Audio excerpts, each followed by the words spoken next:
we have to calculate the percentage by mass of hydrogen in hydrogen peroxide. We've been given the relative atomic mass of both hydrogen and oxygen. So the first thing is to write out the chemical formula of hydrogen peroxide, and that is H2O2. Now, to be able to calculate the percentage by mass of hydrogen, we need to know the molar mass of hydrogen peroxide. So to get that, we are going to calculate it now. We have hydrogen is 1, and we have 2 of it. So that will be 1 times 2 plus our oxygen is 16, and we have 2 of it. So 16 times 2.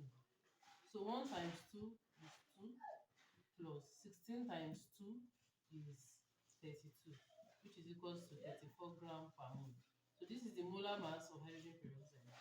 So now the percentage by mass of hydrogen will now be the mass of hydrogen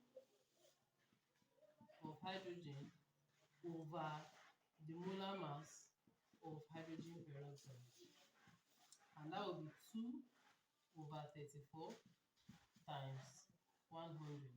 So 2 here 1, 2 here 17 is 5.88%. Approximately, that would be 6%. So it means that hydrogen makes the percentage by mass of hydrogen in this compound is 6%. So this is our final answer.